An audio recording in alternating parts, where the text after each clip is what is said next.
Good morning बच्चों। आज मैं जो है शुरू करने जा रहे हैं हम रेखाएं एवं कोण एक्सरसाइज 6। आपको एक्सरसाइज 4.2 में कुछ सवाल बाकी हैं, उसको आप हल कीजिएगा। तरीका वही है जो हमने पहले सवाल में बताया है, और जो लेसन 5 है वो बाद में पढ़ाया जाएगा। पहले हम एक्सरसाइज 6 शुरू करते हैं, रेखाएं एवं कोण। तो रेखा क्या होता है? रेखा दो बिंदुओं को मिलाने से जो आकृति प्राप्त होती है उसको हम रेखा कहते हैं। इसकी ना तो मोटाई होती है ना ही कोई चौड़ाई होती है, बस इसकी केवल लंबाई होती है। दो बिंदुओं को मिलाने वाली आकृति को हम क्या कहते हैं? रेखा कहते हैं। इसकी ना मोटाई होती है ना चौड़ाई होती है, सिर्फ क्या होती है? लंबाई होती है। लंबाई अनंत हो सकती है। रेखा में रेखा ये हो गया। इसके बाद बारी आती है, रेखा जो है इस तरीके के निशान से बनता है। ये है रेखा जिसकी अनंत लंबाई होती है। क्या होती है? लंबाई अनंत होती है। हम किसी भी साइड कितना भी बढ़ा लें, ये होता है रेखा। उसके बाद बारी आती है रेखाखंड की। यह है रेखाखंड और ये है किरण।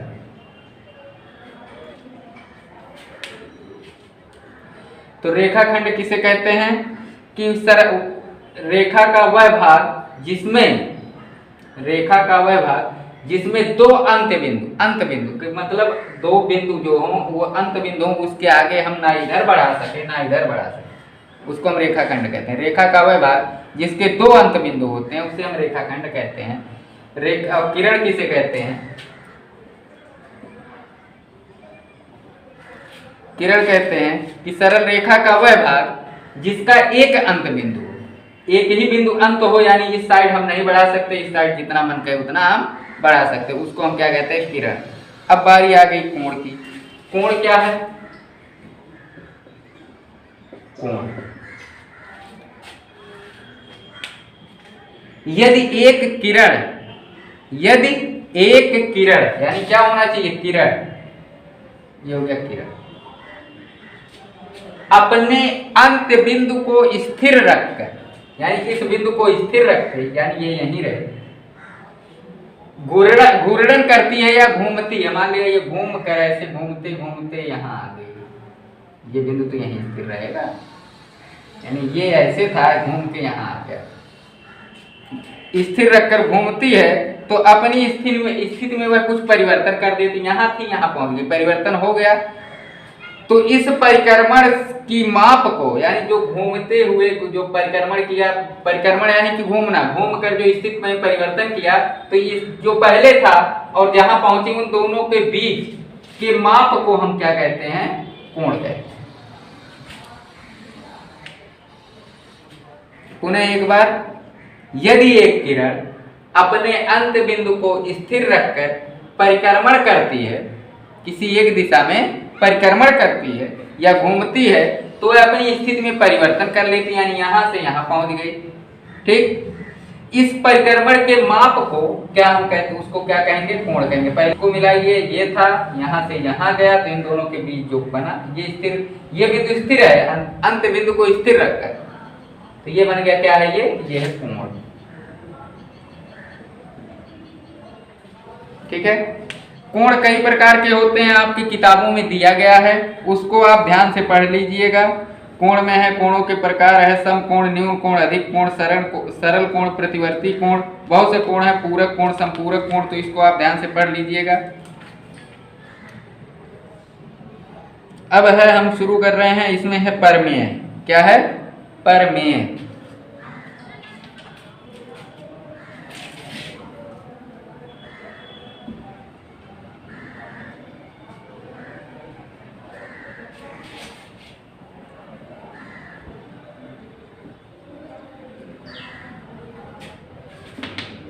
परमेय नंबर 6.1 दिया है, पहले इसको समझेंगे, सवाल से समझने से पहले परमेय 6.1 कह रहा, यदि दो रेखाएं परस्पर प्रतिच्छेद करती हैं तब शीर्षाभिमुख कोण क्या होते हैं? बराबर होते हैं। शीर्षाभिमुख कोण में ध्यान दीजिए, जब दो रेखाएं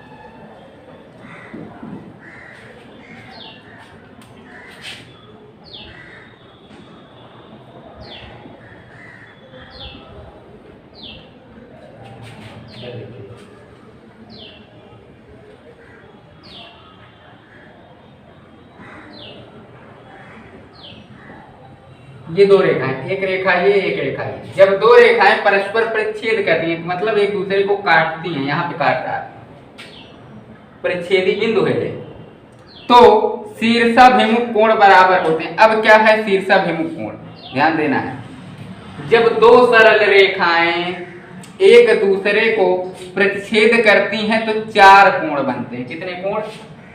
1 2 3 4। कितने कोण बनते हैं? 4 कोण बनते हैं।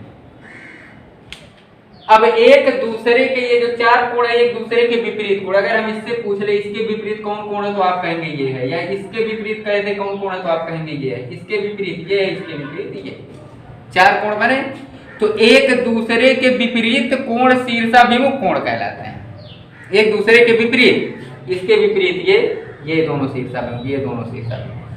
अब ये प्रमेय क्या कह रहा है? जब दो रेखाएं, सरल रेखाएं परस्पर परिच्छेद करती हैं, या दूसरी भाषा में कह लें जब दो रेखाएं एक दूसरे को काटती हैं तो शीर्षाभिमुख कोण क्या होते हैं? बराबर होते हैं। ये इसके बराबर होगा, ये इसके बराबर होगा। यही प्रमेय है ये, ठीक है। तो इसी प्रमेय से संबंधित आपका पहला चैप्टर है। चलिए हम उसको शुरू करते हैं।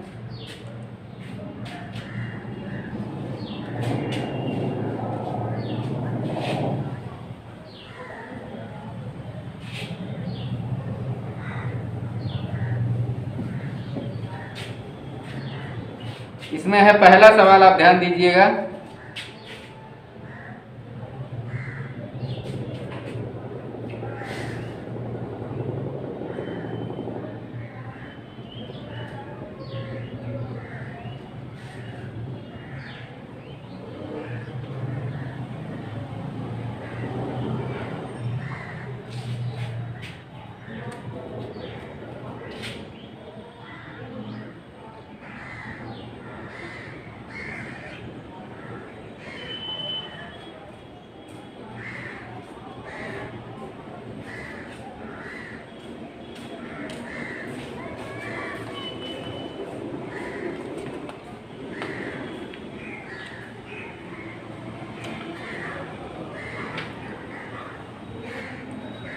दिया है इसमें पहले में,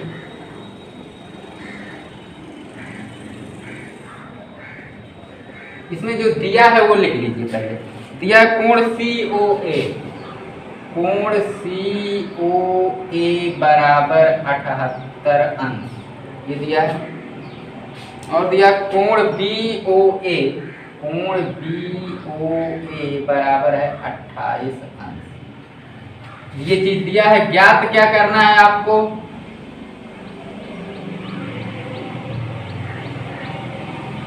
ज्ञात करना है कोण COB का मान।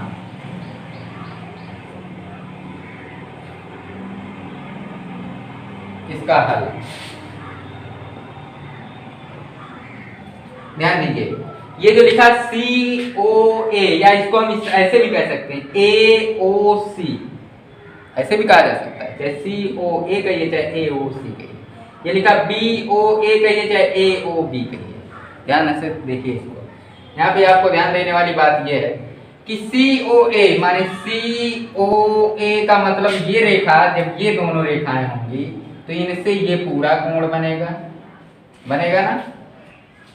COA मतलब यहाँ से ये था, तो ये पूरा कोण बना। इसका मान दे दिया 78, ठीक। फिर क्या है? BOA मतलब है ये इतना कोण बनेगा, ये इतना, इसका मान दिया है 28। हमको ज्ञात क्या करना है? COB यानी COB यानी है इतना कोण जो है ये इसके अंदर ये इतना, यही हमको COB ये इतना हमको ज्ञात करना है इन दोनों रेखाओं से।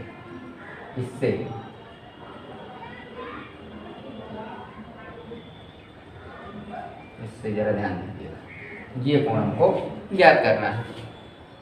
तो अब खुद आप सोचिए कि हम इसको कैसे निकाल सकते हैं। हमको ये पूरा कोण पता है, ये इतना पता है। इस पूरे में से जो पूरा कोण है इसमें से है इतना, अगर हम घटा दें तो इतना मिल जाएगा कि नहीं मिल जाएगा? मिल जाएगा। लिखेंगे कोण COB बराबर होगा कोण COA माइनस कोण BOA। भाई इस पूरे कोण में से हम भाई इतना कोण अगर निकाल दें, इस पूरे में से भाई इतना निकाल दें तो ये इतना बच गया, वही हमको निकालना भी है। तो हो गया COA है हमारा 78 अंश माइनस BOA हमारा है 28 अंश। 78 में से 28 घटा देंगे, हमारा आ जाएगा 50 अंश। यानी जो कोण है COB है वो है 50 अंश का। ठीक है, तो इस तरह से हम इसको हल करेंगे। अब देखते हैं अगला सवाल।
ये आकृति है।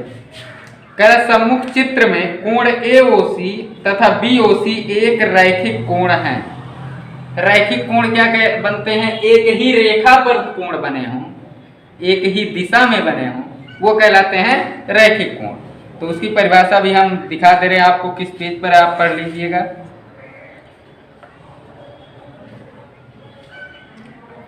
पेज नंबर 130 पे है, चौथा नंबर करके कोणों का रैखिक युग्म। रैखिक युग्म या रैखिक कोण दोनों एक ही बात है। ठीक है, दो ऐसे आसन्न कोण जिनकी मापों का योग 180 अंश होता है, कोणों का रैखिक युग्म कहलाता है। अब सिंपल में आप समझिए, एक ही रेखा पर एक ही दिशा में बने हुए जितने भी कोण होते हैं सब मिला के रैखिक युग्म कोण बनते हैं। ठीक है, तो हम इसको क्या करेंगे, रैखिक युग्म या सिंपल में आप बात कर लीजिए, एक रेखा पर एक दिशा में कितने अंश का कोण बनता है। एक तरफ ये रेखा होगी, अगर इस साइड हम कह दें ये कितने अंश का कोण है, तो आप सब जानते होंगे कि 180 अंश का। अगर हम ऐसे पूरा घुमा दें ऐसे तो 360 अंश का होगा, 180 ऊपर 180 नीचे। तो एक दिशा में अब यहाँ पे 50 कोण ऐसे ऐसे करके बना दे, लेकिन सबको जोड़ा जाएगा तो 180 अंश होगा। ठीक है, तो हम तो कह रहा है इस सवाल में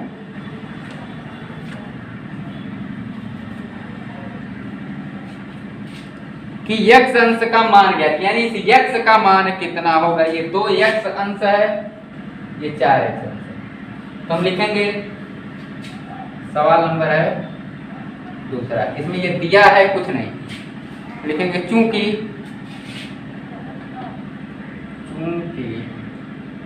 कोण AOC तथा कोण BOC रैखिक युग्म कोण है,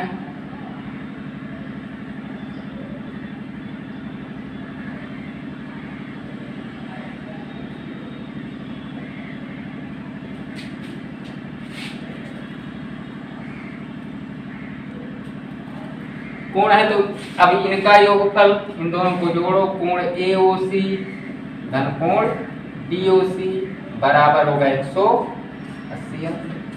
भाई रैखिक युग्म कोण का योगफल 180 अंश होता है, तो ये दोनों मिला के रैखिक युग्म बना रहे हैं। तो कोण AOC कोण BOC,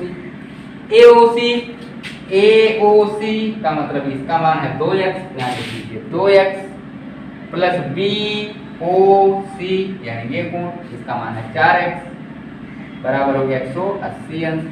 तो 4x अंश प्लस 2x यानी हो गया 6x अंश बराबर 180 अंश।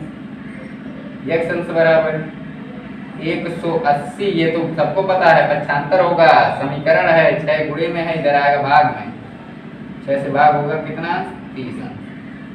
x अंश बराबर 30 अंश यानी x का जो मान है वो 30 अंश है। ठीक है, तो इस तरह से ये चैप्टर आप भी कोशिश कीजिएगा लगाने की, जो सवाल लग पाएंगे ठीक है, नहीं लगेगा तो फिर बताया ही जाएगा। आज के वीडियो में बस यहीं तक, थैंक यू।